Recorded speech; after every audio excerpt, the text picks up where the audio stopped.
revolucionaria. Bueno, bienvenido, señor Chacón, y gracias por aceptar la invitación del Memorial Democratic y participar en este proyecto de fuentes orales de las luchas antifranquistas y la transición democrática en Cataluña. Antes de nada, ¿quién es Antonio Chacón? Bueno, Antonio Chacón es un ciudadano que nació en 1932 en un pueblecito que se llama Pruna, de la provincia de Sevilla, y cuando tuve uso y razón, pues vi que había que coger una ideología, y entonces yo cogí la ideología comunista, y desde entonces soy comunista y seré comunista.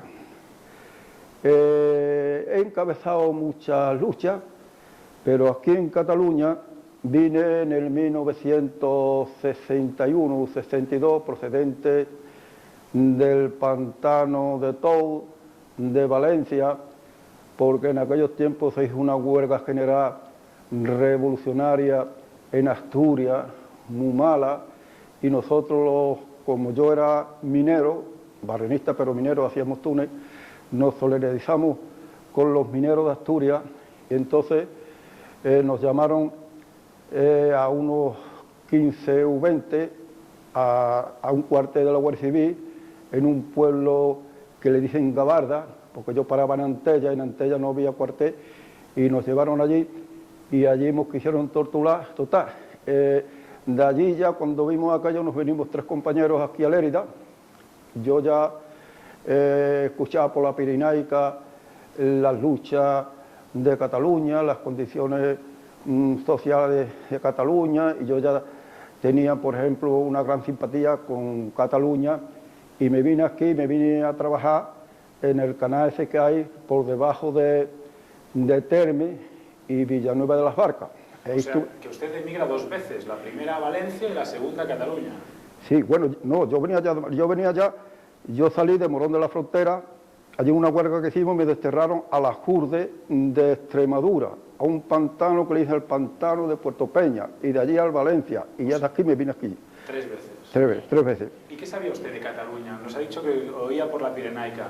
¿Qué sabía de Cataluña antes de llegar? Bueno, yo escuchaba la Pirenaica y casi todas las noches tenía un programa especial para Cataluña. Hablaba José Soler Tura por la Pirenaica. Y yo tenía unos deseos de venir aquí a Cataluña. Entonces, cuando hicimos aquella huelga allí, que la pasamos más, nos venimos aquí a Cataluña. Y al llegar aquí a Cataluña, pues en realidad eran otras condiciones, se ganaba más, los trabajos había otras formas, ¿no? Y empecé a trabajar ahí, donde te he dicho antes, por debajo de Villanueva de las Barcas, en el canal ese se estaba haciendo, pues hacía la copiza. Luego ya cogía el contacto con el PSUV, que era, nosotros ya los que veníamos del Partido Comunista de España nos decían que cuando llegáramos a Cataluña nos teníamos que afiliar al PSUV y adquirir la cultura de Cataluña, y nosotros lo asumimos muy bien, y me afilié al PSUV. Y entonces ya empezamos aquí las luchas. Pero usted, cuando llega, tiene mucho recelo de la gente, porque no sabe si son chivatos, si son del PSUV. Bueno, en realidad me hace una pregunta que es verdad. Yo cuando llegué aquí, había personas mayores, pero tenían miedo. Decían, es que me señala, es que nos señalamos, que esto con lo otro. Pero yo dije, bueno, ¿y por qué nos tenemos que señalar? Y a veces decía, mira, cuando veía por la Ventura Amargo muchas veces, cuando me veía por la calle, dice, es que te había señalado, vamos a señalar así. Había un complejo muy grande en la gente mayor. Pero entonces nosotros ya empezamos a hacer convenios. El primer convenio que se hizo fue de la construcción, que estaba el sindicato en la Plaza San Juan, los porches aquellos, y recogimos unas 7.000 firmas y fuimos a entregarlas un día al sindicato, y porque fuimos un grupo a entregarla arriba y los demás compañeros nos estaban esperando abajo, y cuando bajamos habían detenido a 14, y tuvieron en la cárcel una cantidad de días allí, hicimos recolecta para su familia. Esa fue la primera acción que yo tuve aquí. Luego, un 1 de mayo, para mí que fue en 1964, hicimos una manifestación en la Plaza San Juan, el 1 de mayo. Y de seguida pues vino la policía y vino la Guardia Urbana en aquel tiempo, y disolvieron la manifestación y detuvieron a 2 sacerdotes progresistas, allí, y enseguida lo pusieron en libertad, y pasó aquello. Luego pues... Antes de eso, perdone. Esto fue yo llevaba aquí unos 2 años, yo vine en el 61, en el 63 o el 64. Pero ustedes crean una pequeña célula antes de eso, al principio bueno, de todo, sí. Que se llamaba El Único Camino. Exacto, sí. ¿Cómo fue ese proceso? Mira, ¿Cómo empezó? a ver, esa cédula, pues había aquí un hombre catalán que había estado en la guerra y un luchador, y entonces, pues, que era de Balaguer, y dijo él de hacer una cédula, y le pusimos la cédula el único camino, que el día que hicimos la cédula nos fuimos a donde está el restaurante La Mina, un poquito más para adelante, que hay una carterita que está a la mano izquierda, allá había abajo un árbol, pues hicimos la cédula esa. ¿Cuántos erais? Pues éramos unos 5. El hombre ese catalán, que yo no me acuerdo, Cristóbal Gordo Barrera, muerto, Antonio Guillén, muerto, un tal, no me acuerdo, el electricista también muerto.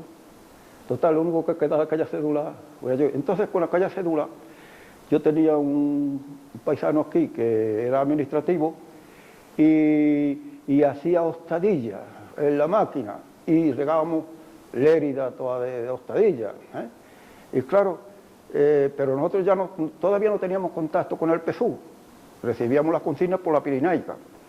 Y se ve que Ventura Margot, que era el responsable político, cogió una hostadilla de aquella, iba detrás de nosotros hasta que ya tomó contacto con nosotros, y entonces ya tomó contacto con el PSUV.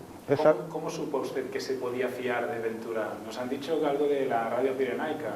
A ver, cuando yo tomé contacto con Ventura, pues no nos fiábamos. Entonces tuvimos una reunión en la calle Academia, sí, la calle Academia, en la calle San Antonio, en mediación de la calle. Y no nos fiamos. Entonces Ventura dice, bueno, pues ya se fiaréis, poner la Pirinaica. Pusimos la Pirinaica y dice la Pirinaica, atención, cédula, el único camino de Barcelona, decía de Barcelona, para despistar un poco. El camarada que os visitó el día a tal hora es de completa confianza. Y coincidía todo. Y coincidió, entonces ya, pues ya está. Y cogimos, ya nos afiliamos todo al PSUV y luchábamos aquí en el PSUV. Luego, después de esta que te he contado de la manifestación, entonces tuvimos luchas de empresas, pero la lucha más grande fue un 1 de mayo, creo que fue el 69, que hicimos una asamblea porque hacíamos reuniones en la OA. Pero como en la OA hacían, por ejemplo, cuando ponían el estado de exención o se ponía la cosa un poco dura, nos cerraban el local. Y nos íbamos a Las Cañas, a Río, ahí puede estar la compuerta arriba, y allí hacíamos la asamblea. Y la víspera del 1 de mayo, pues hicimos una asamblea allí de trabajadores, y dijimos, bueno, mira, se acerca el 1 de mayo, repartimos la propaganda, lo repartimos todo, ¿no? Hay que salir a manifestarse. Y si detienen a algún compañero, pues tenemos que protestar pacíficamente el por qué detienen a ese compañero. Entonces yo iba con mi mujer, mis niños, la calle Mayor parecía una marea humana, la gente nos agrupaba, pero la gente estaba allí sabiendo que había manifestación, porque se iba a tirar las hojillas y todo. Y nada más llegaba Felipe Castén Papé, de Balaguer, que era un hombre yo diría, por ejemplo, de los mejor preparados, un hombre que cogió, por ejemplo, la cosa deshecha y él tenía una capacidad muy dialogante, dialogaba, y fue el que canalizó todas las corrientes y todo. Lo detuvieron, y yo llego allí y digo, bueno, ¿qué? ¿Te llamas detenido? Dice Felipe Castell, pues sí. Y yo digo, ¿y por qué detienen ustedes a un trabajador honrado? ¡Pum! Me pegaron a mí un zumbido y me cogieron. Y yo me lié a protestar. A eso que viene mi mujer, con los dos niños, protesta también. Entonces sabías que un gobernador que había venido de Ciudad Real, que presumía, que decía que sabía el catalán, que quería mucho los catalanes, que esto que lo otro. Para él no me acuerdo cómo se llamaba acá el gobernador. Y le digo a mi mujer, usted se calla, gamberra, le digo a mi mujer así. Digo, gamberra, ¿por qué? Los gamberros son ustedes todos. ¿Por qué detienen ustedes aquí a un trabajador honrado? Entonces ya me enfadé allí, digo, sois todos unos hijos de perra, así, ya me puse nervioso. Y fueron a detenerme, yo llevaba un reloj como este, ruso, y llevaba aquí como un cablecito, como una chapita, y me se cayó. Y cuando le dijo a mi mujer gamberra, yo fui a pegarle un puñetazo al gobernador y se agachó. Y entonces le di al guardaespaldas y le rejé la cara, le hice un rajón aquí, iba sangrando toda. Y me quisieron meter allí en una puerta, porque yo me desplacé allí todo lo que podía. Y no me metieron, total, ya me expulsaron con las manos atrás y ya nos llevaron a 14 o 15, estos detenidos, por aquí, por la plaza de San Juan. Cuando yo iba por la plaza de San Juan, venía un compañero que tuvo que ir a Bélgica y protestó porque me detuvieran a mí, lo detuvieron a él. Y ya nos detuvieron a todos, nos llevaron allí, estuvimos encerrados allí 2 días. ¿Era Agustín Álvarez? ¿Era Agustín Álvarez? Agustín Álvarez Otero, ese era, sí, ese. Nos metieron allí en los calabozos, a mi mujer también la metieron allí. Mi mujer le dijo a los niños que si nos detenían, que se vinieran para casa, y así fue, se vinieron para casa. ¿Solos? Los dos solitos. ¿Qué edad tenían? Pues la niña tendría unos 12 años y el niño 6 añitos.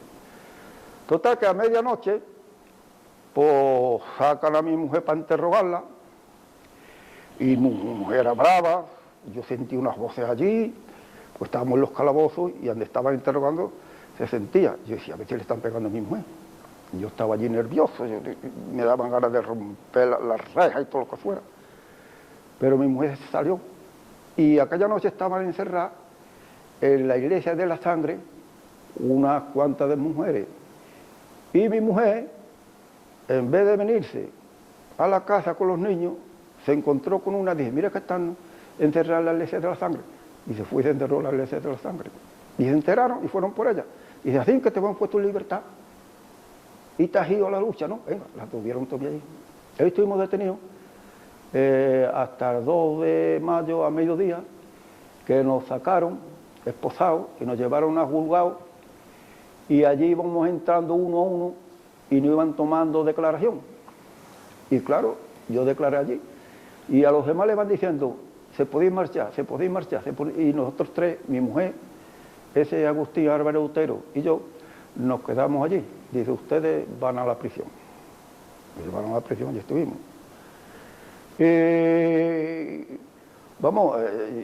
mi mujer pues sufrió mucho porque cuando ella estaba allí en la cárcel y le llevaban los niños, y ella no podía ver los niños por una reja, tenía que verlo por 2 rejas, porque me dice, usted hay un pasillo así, y por esta reja y por esta reja, en medio no puede pasar nadie. Y muchas veces ella lloraba y se iba porque no podía ver a sus niños por una reja.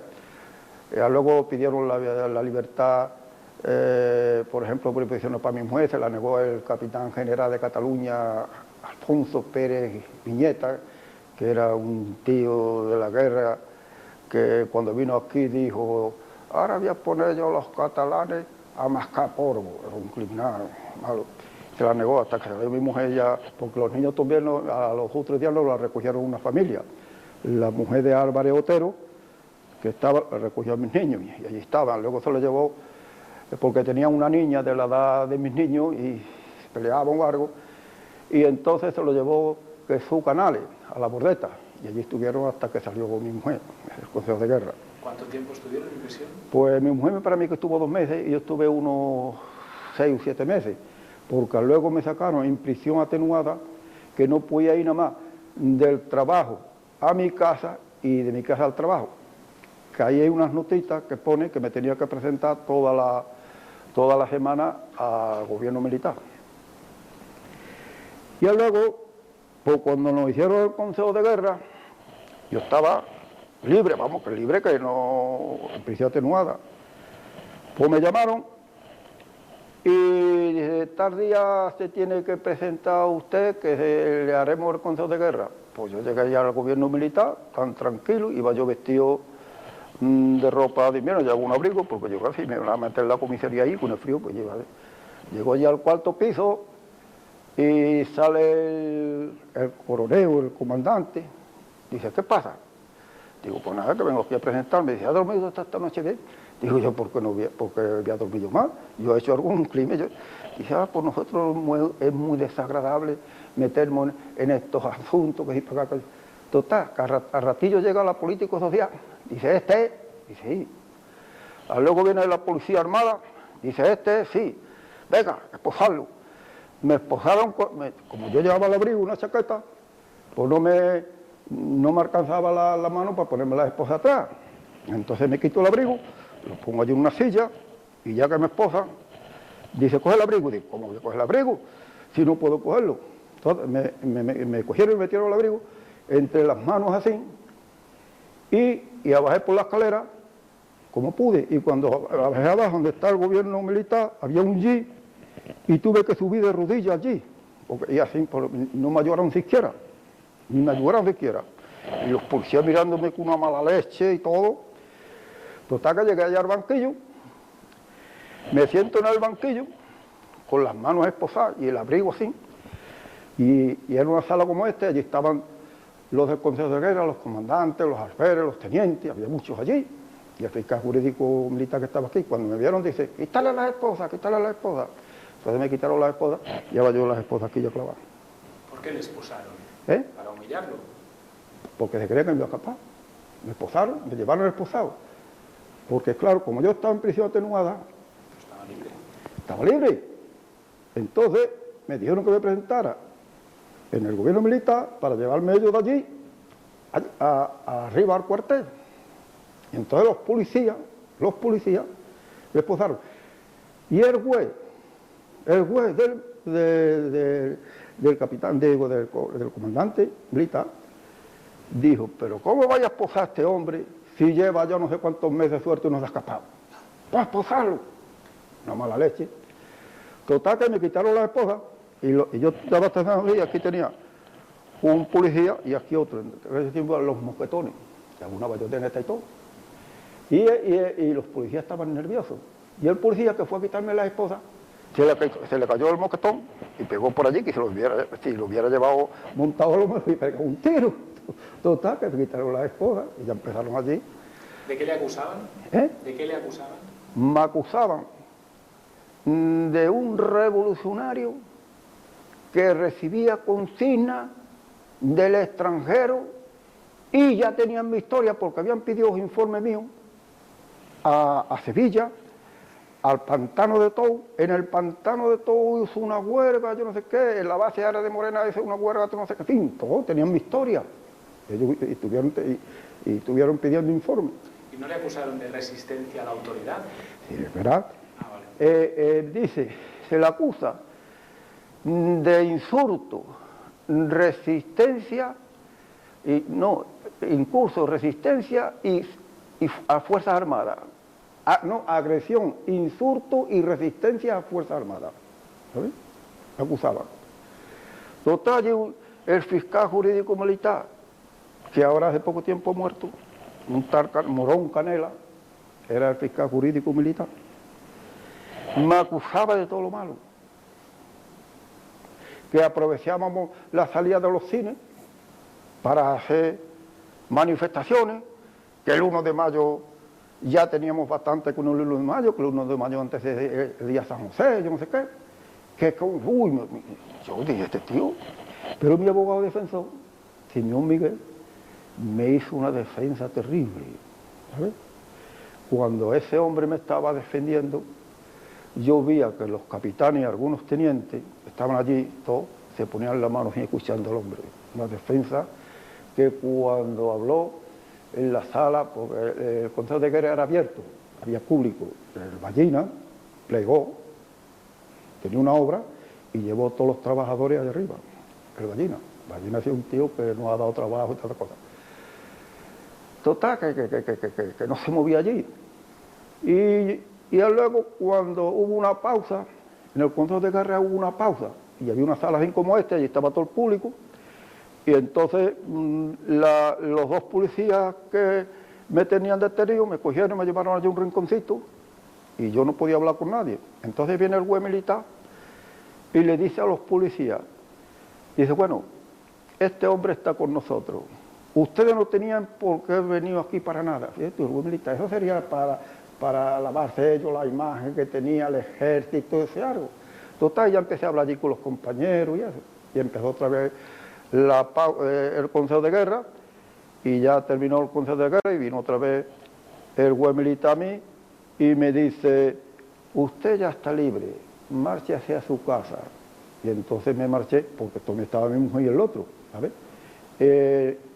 Entonces bajamos por ahí ya todos juntos y me vine a mi casa ya, y cuando llegué a mi casa, mis niños estaban en el colegio, cuando vinieron del colegio, vieron a su padre allí, se creían que iba yo otra vez, digo, no, hijo mío, yo ya por ahora no voy más a la cárcel, ya estoy libre, se pusieron contentísimos.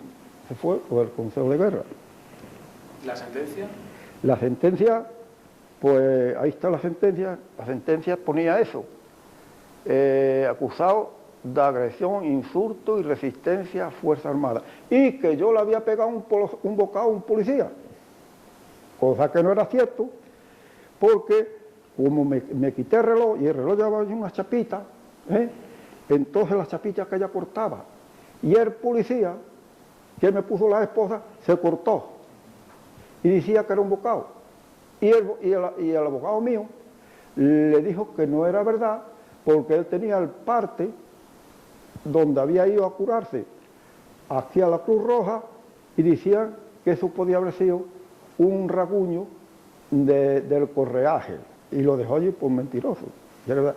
Y eso fue otra mujer que le detuvieron el marido y el hijo, que fue Antonio Cantano Palma. Detuvieron el marido y su hijo, y la mujer, cuando le detuvieron a su marido y a su hijo, pues iba por la calle poniendo a la policía de bonitos de todo, y entonces le pusieron la mano en la boca para que no hablara, y la mujer le pegó un bocado. Hombre, le pegó un bocado. Y entonces, claro, luego me lo echaban todas las culpas mías, porque el objetivo era cargarme a mí, que decía que yo era el cabecilla, que yo lo organizaba todo. ¿Pasó usted miedo? ¿Pasó usted miedo? A ver, yo no pasé miedo, de verdad. Yo lo que temía, bueno, yo temía por mis hijos cuando mi mujer estaba allí conmigo.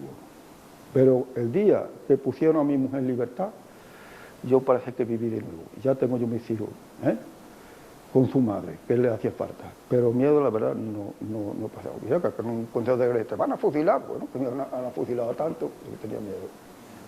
Y oiga, la lucha, supongo que es anterior, la lucha que ustedes hicieron para conseguir que se construyeran los bloques de Juan Carlos, fue anterior. Sí, eso fue anterior. ¿Qué ocurrió? Eso fue, por nada más de leer aquí, eso fue en el 64, por ahí. Sí, nosotros, pues claro, teníamos ahí 4 cédulas comunistas, y por la noche, después de venir del trabajo, pues íbamos y hablábamos y hacíamos cursillos comunistas ahí, y cogíamos firmas, y hicimos una asociación de vecinos, y entonces ya pues, cuando se quemaba una caseta de esa de madera, venía la periodista Marta Ballester y nosotros sacábamos fotografías, lo mandábamos a Radio Moscú, a la BBC de Londres, a Radio París.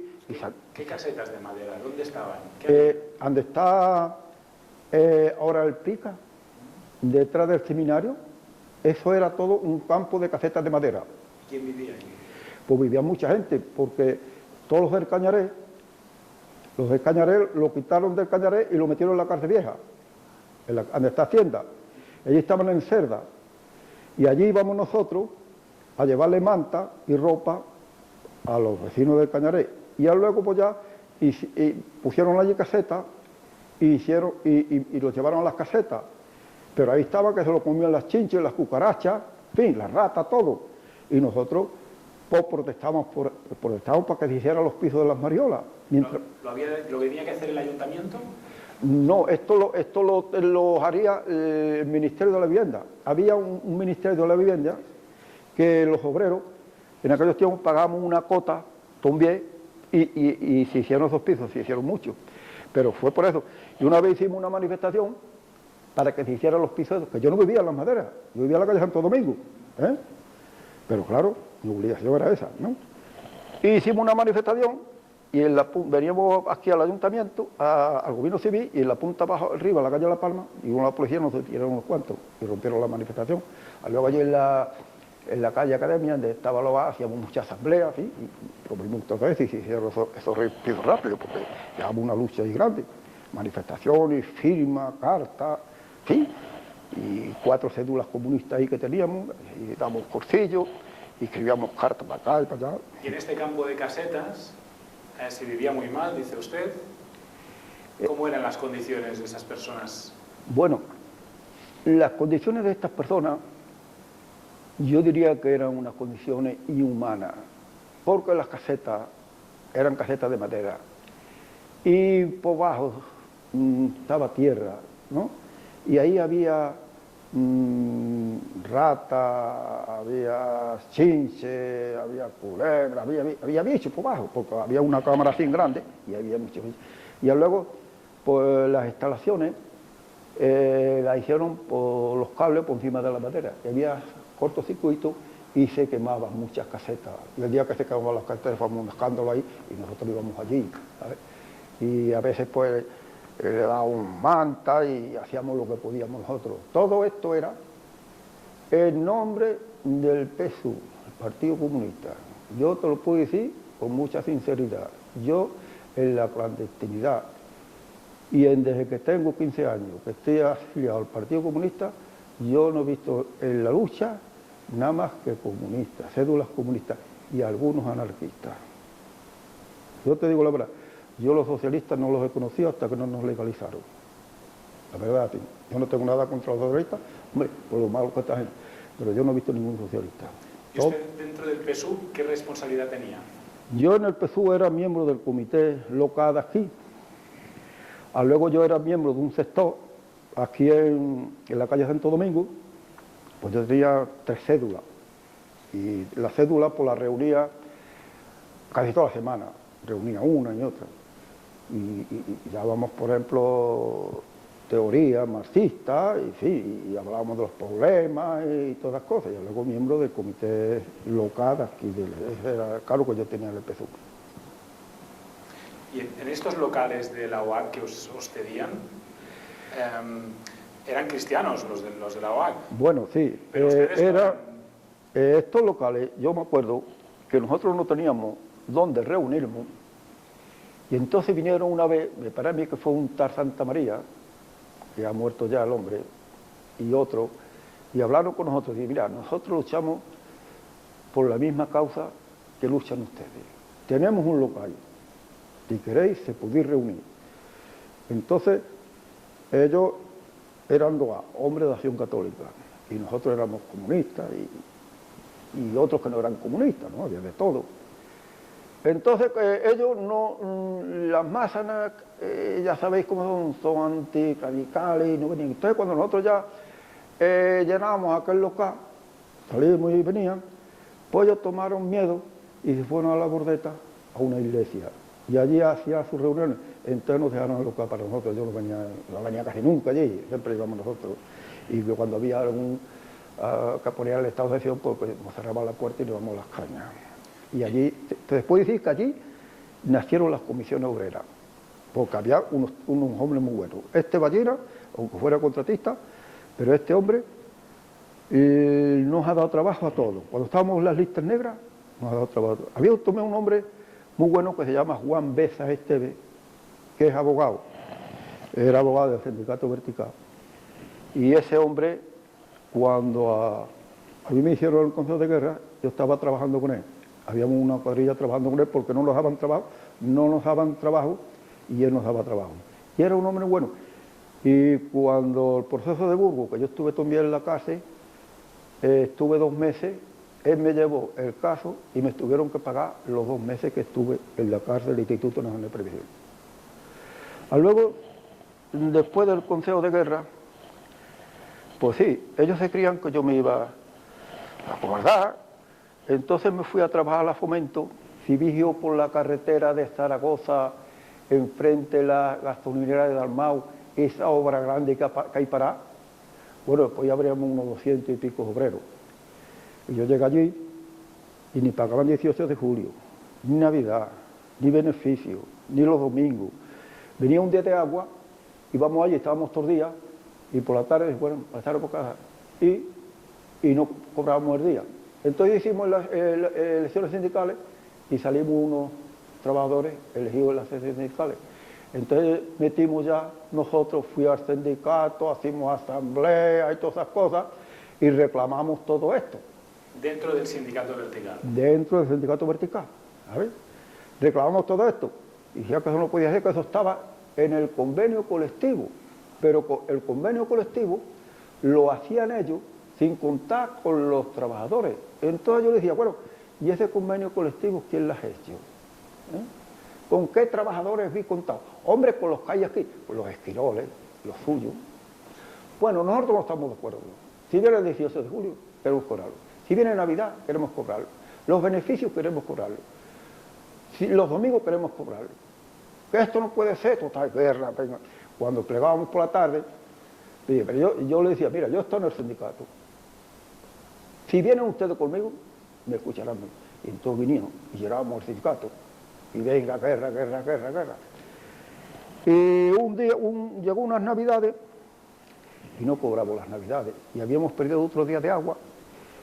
Y llegué allí, cogí lo menos 50 o 60 hojillas de los compañeros y había allí un delegado que se llamaba Juan López Pedrón, que era el segundo de bordo. Digo, a ver, queremos reunirnos aquí. Aquí no se puede reunir, que para acá, que para acá. Bueno, con el pasillo. Entonces, mire usted, ahí tiene usted 40 hojillas de salario. Estos hombres, habemos cobrado esta semana 500, 600 pesetas. Digo, con esto vamos a tener nosotros para pasar unas navidades honestas y honradas. Con esto le vamos a comprar otro un pollo que está en fin. Le dije todo, le puse el dedo en la llaga. Y entonces dice, mira, Chacón, me pides unas cosas que me veo incapaz de contestarte. Esperaros aquí. Salió y la dirección de la empresa estaba en Tarragona, que era Fomento de Obras y Construcciones, y le telefoneó y llegó y dice, bueno, ya tenéis la paga. Y cobramos la paga. Pero luego para cobrar la otra paga, la de 18 de julio, los beneficios, tuvimos que denunciar a la empresa. Que ahí te doy todo el nombre de todos los trabajadores. Y denunciamos a la empresa así. Y luego ya cuando la magistratura sentenció que teníamos que cobrar todo esto, el varón que era el que hacía eso, claro, hizo por supuesto sin pagar esos beneficios, y cuando tuvo que pagar todos esos beneficios, pues cerró el material y está cerrado. Pero eso estaba en el convenio, esas pagas. No estaba. Estaba en la ordenanza laboral. Y en el convenio creo que no estaba. El convenio no, pero no lo pagaban porque no daba la gana a los patronos. ¿Y ustedes consiguieron que a partir de entonces se pagara? Se pagara, no solo en Fomento, sino en toda la construcción de Leria. Fue una lucha para toda la construcción. Y de allí ya se empezó a pagar todos esos derechos. Y también conseguimos que a los 15 días de un trabajador en una empresa ya era fío de obra y no se le podía despedir. Conseguimos unas mejoras aquí grandísimas. Y oiga, nos ha dicho antes que su mujer fue a la cárcel por intentar evitar que lo detuvieran. ¿Cómo valora usted el papel de tantas esposas que hicieron lo posible para ayudar a sus maridos en la lucha contra el régimen? Hombre, yo a mi mujer le he valorado siempre una mujer valiente, porque ella, cuando nació ella, que nació en Bañola. Su padre estaba en la República en Teruel, y el mismo día que nació mi mujer, mi suegra recibió la baja que le había matado a su marido. Mi suegra me lo cuenta así. Dice, yo estaba allí y vi que las monjas estaban hablando en catalán. Dije, ¿cómo le damos la noticia a la pobrecita? Dale. Entonces la dieron. Y claro, entonces mi mujer tenía una lucha, una vida también muy mala por eso. Entonces mi suegra, ya entraron ahí los nacionales, los fascistas se puede decir, y mi suegra pasó la frontera con 3 niños pequeños. Mi mujer en un carrito de mano que cogió allí de una huerta, que había unos agricultores allí, y ella cuando vio el carrito de mano, cogió el carrito de mano y metió a la niña y metió a todas sus cosas. Y el payé cuando la vio, dice que salió corriendo detrás de ella, ladra, ladra, ladra. Y cuando vio aquel cuadro, dice, anda, llévatele y que Dios te ampare. Y se fue, nada más pasar Francia, pues se fue a un pueblecito y había un alcalde de izquierda y la recogió y estaba muy bien allí, y la miraba por ella. Una hermana de mi mujer cuando vino ya venía hablando francés, y luego cuando los alemanes entraron allí en Francia, pues ella, mi suegra, tomó miedo y se quería venir para España, y el alcalde decía, no se vaya usted, que usted no sabe cómo está España. No, es que me quiero ir, que yo sufrí una guerra en España y no quiero estar. Cuando llegó allí al pueblo mío, la pelaron y la pasearon por la calle pelada, y mi mujer era pequeñita y veía todo eso de su madre y decía, ¿por qué harán esto con mi madre? Pelada por medio de la calle. Mi suegra era una mujer morena, fuerte, con un pelo negro y con el pelo para allí, 2 falangistas, uno con un mojetón paseando, y le dieron un purgante de aceite de resino, en fin, todo eso la vivió mi mujer, claro. Y luego cuando se casó conmigo, como yo tenía esta idea, pues ella seguía la idea de su marido. Porque hay una cosa, cuando estábamos encerrados en la catedral, que fue cuando la huelga de la autopista, pues la única mujer que había allí era la mía. Y cuando estábamos allí encerrados, por la tarde vino ya la policía, vino un teniente de la Policía Armada y otros 2 o 3 policías allí, y nosotros estábamos hablando con el obispo y le estábamos contando las cosas. Entonces llegó el teniente y dice, muchachos, dentro de unos momentos vamos a volar todos por los aires porque hay una bomba puesta en los sótanos y yo no quiero dejar a mis hijos huérfanos. Y entonces mi mujer, todos saben, pues si con nuestra sangre se tiene que arreglar la clase obrera, estamos dispuestos a derramarla. Única mujer, siempre ha sido valiente, siempre ha sido valiente. Y a mí nunca me ha impedido de luchar. Y cuando yo estoy en la lista negra, ella ha trabajado todo lo que ha podido, una trabajadora, una señora, para que no faltara nada a la casa. ¿Y cree usted que se ha reconocido este papel de estas mujeres que estaban detrás? No, ella no está reconocida. Porque ella ha estado afiliada al sindicato hasta que ha estado trabajando. Y ha sido delegada sindical, ha afiliado mucha gente, y ahora hace 1 año o 2 rompió el carnet allí porque no la atendieron bien, no está reconocido. ¿No? En el sindicato no. Y yo diría, ni a nivel político, no está reconocido. El trabajo de mi mujer no está reconocido. La gente, claro. Tenía que haber mirado por ella, porque a ver, ella, yo no sé si habría hablado con ella, bueno, pero ella está muy desengañada y yo creo que tiene motivo para estar desengañada por esas cosas, porque yo si le hubiera mirado por ella o algo, no está reconocido. Entonces, usted cuando se quedaba sin trabajo, y supongo que otra gente como usted, había muchos que os quedabais sin trabajo y no encontrabais trabajo porque estabais en las listas negras. Sí. ¿Qué hacíais entonces? A ver, yo me iba a coger fruta en estos tiempos y me hacía remiendo por mi cuenta. Cuando yo estaba trabajando con Juan Besa, pues estaba en las listas negras, no me levantaba, y estábamos allí en una finca que tiene ahí el socio por ahí, y estábamos trabajando. Y buscábamos la vida como podíamos. Luego teníamos también el desempleo era una miseria, entre el desempleo y otro remedio que yo hacía.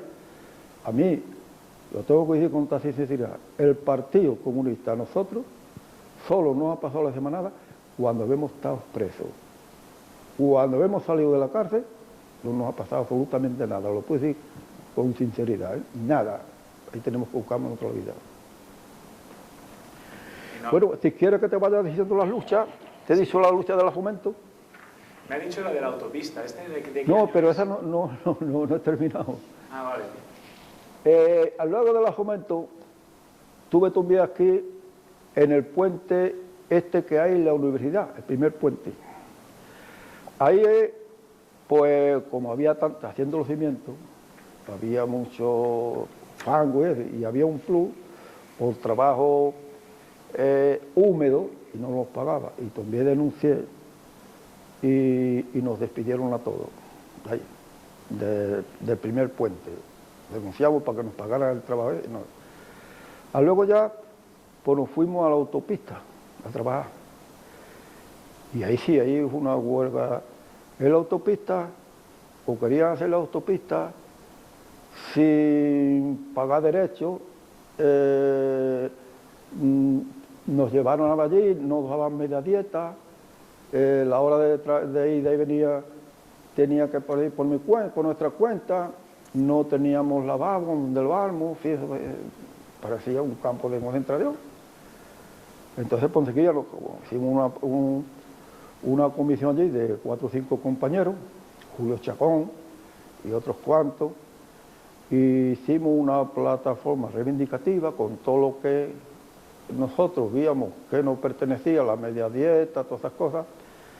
Cogimos 3 o 4 mil firmas, quedamos una mañana antes de ingresar en el trabajo y a entregar las firmas. Fuimos a una comisión, esa comisión iba yo y otros 2 o 3, y bueno, el administrativo era un señor justo. Digo, mire, venimos a entregarle esto en nombre de los trabajadores que queremos esta reivindicación y estos derechos. Bueno, digo, y le preguntamos esto, ¿cuándo nos va a dar usted la contestación? Dice, la contestación se la dará este año o el que viene. Pero cuando nosotros fuimos a entregar la firma, antes de empezar el trabajo, llevé una plana de esta hora el control, ahí estaba la oficina, y había una plana de trabajadores, y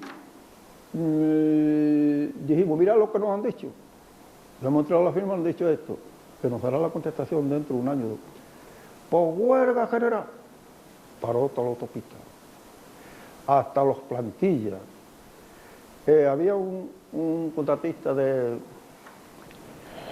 transporte que se le llama El Cerezo, y pararon todo, pararon. Y estuvimos allí 2 o 3 días parados. Y un día por la mañana estábamos allí metidos en un salón, el doble que estábamos todos metidos allí porque estaba lloviendo, y a esto que abre, vemos que abre la puerta, ¡pum! Y viene un teniente y 3 guardias civiles y se pone así con la metralleta. Y la gente se asustó, se quería tirar por las ventanas. Digo, no, tranquilo, no pasa nada. Ahora cuando estamos bien, ahora está aquí la autoridad. Se quedó todo tranquilo. Entonces se viene el teniente a mí, dice, a ver, por lo que veo usted es el dirigente de todo esto. Digo, no, yo soy uno de tantos. Dice, bueno, es que nos hemos enterado que han despedido a un determinado grupo de obreros, a los que ellos nos habían despedido, y los que han despedido no dejan trabajar a los que no han despedido. Entonces, del medio público salió un muchacho allí, joven, harto, fuerte, dice, mi teniente, eso es mentira, yo no voy a trabajar mientras que no vayan a trabajar todos. Dice, bueno, por los que han despedido se tienen que marchar. Pues si se marchan ellos, los marchamos nosotros. Digo, bueno, le digo yo al teniente, bueno, si no, nos podemos marchar, pero miren ustedes aquí, de donde está eso, hasta Lérida, pues si vamos por medio del campo le vamos a estropear a los payeses la cosecha, y vamos por la carretera dirán ustedes que vamos en manifestación, porque la empresa se niega a ponernos los autocares. Tenemos que ir andando, nos llevaron. Total, dice, ¿cómo que se niega la empresa? Pues sí, me dice el teniente, venga usted conmigo. Me voy con él, llego allí a la empresa, dice el teniente, a ver, ¿por qué no le pone usted los autocares a estos señores para que se vayan a sus casas? Entonces no los puso. Pero en Albatarre había un autocar lleno de guardias civiles, allí vinieron 3. Y el teniente dice, mira, nosotros teníamos orden de entrar ahí a tiro, todo lo que nos pudiera por delante. Dice, pero gracias a mí no ha sido esto. Eso es lo que dijo él. Total, llegamos aquí a donde está el sindicato vertical, para los autocares, los 5 o 6 autocares, nos íbamos bajando, y todos rodeados por la Guardia Civil, para que no pegáramos gritos. Algunos empezaron a gritar, y ya. Y yo, hombre, callaron. Nos cerramos en el sindicato vertical, allí en la planta 7, y se hizo una conciliación, allí. Y vino un jerarca de la empresa y traía una lista y decía, el número tal me lo quedo, el número tal no los quiero, el número tal me lo quedo, así, esto es como un mercado de esclavos. Y los estudiantes se habían solidarizado con nosotros, había que hacer aquella conciliación. Total, que yo, y yo estaba en la mesa al lado de Antonio Cousí, que era el abogado del sindicato vertical, y el jerarca de la empresa. Y los compañeros estaba en una ventana así, a las espaldas, vamos a echarlo por la ventana, vamos a echarlo por la ventana. Y yo no lo iba a echar por la ventana, y digo, hombre, yo solo no puedo, venid ustedes. Y se liaron a temblar, no lo íbamos a tirar. Total, en esos momentos entra uno allí y dice, le están pegando a los estudiantes que están en la puerta. Le han pegado a una muchacha y mi hija estaba allí. Yo enseguida me puso, mi hija. Digo, pues venga, vámonos de aquí, porque esto, en vez de ser una conciliación, es un mercado de esclavos. ¿No estáis viendo? Y yo cogí una máquina, una muchachita que estaba allí escribiendo máquina, digo, todo esto que está escrito aquí es mentira. Cogí la máquina y fui a tirarla por la ventana. Y entonces me cogieron por los brazos y tiré la máquina allí, se hizo polvo la máquina. Digo, ya teníamos nosotros pensado de, si no había conciliación, encerramos en la iglesia de la sangre. Entonces yo me enfadé y digo, bueno, mira, ahora nos vamos a ir todos. Y la policía estaba todavía, digo, la policía nos está esperando a la puerta. No vamos a poner la otra mejilla. Cada uno va a pegar con lo que tenga. Digo, si tenemos que coger silla, vamos a coger silla, porque las sillas estaban empotradas, no pudimos cogerlas. Total, salimos a la puerta y la policía nos abrió así el paso y fuimos saliendo. Pero ellos sabían que no íbamos a cerrar la puerta de la sangre, en la iglesia de la sangre. Entonces nos encontramos allí y nos fuimos a la catedral y nos encerramos en la catedral. Y allí estuvimos todo el día encerrados hasta por la tarde, que te acabo de contar, que se metió mi mujer allí y salimos por la tarde. Y cuando salimos allí miramos y estaban las escuelas, los estudiantes, había una cantidad de gente esperando. Porque ¿ustedes luchaban para conseguir los derechos laborales o también en contra del régimen? Nosotros lo obligábamos todo, eso era laboral. Pero claro, el sindicato era del régimen. Y la ley que había no la cumplían. Y era una ley injusta.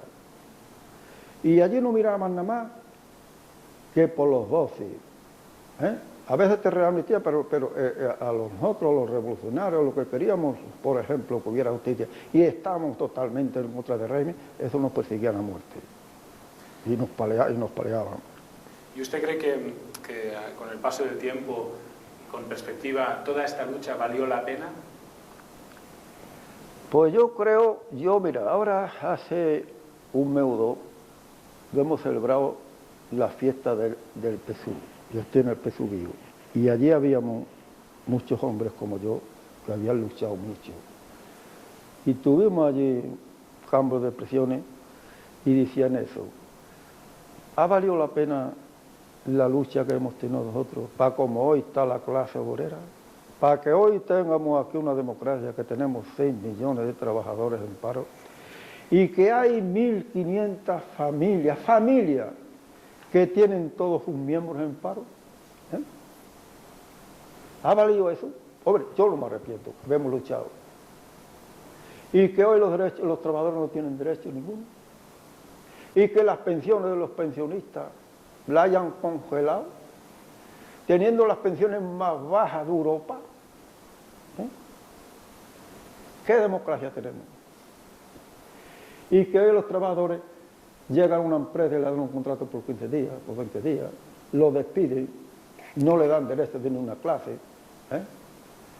Los convenios, teníamos un convenio de los mejores de España, el convenio de la construcción, que fue el primero que empezamos nosotros aquí a negociar, ya en la plaza de San Juan, un convenio de los mejores de España, y ahora resulta que voy al sindicato y veo el convenio y todas las cláusulas que teníamos en beneficio de los trabajadores y las trabajadoras se la han dejado quitar los dirigentes sindicales de hoy.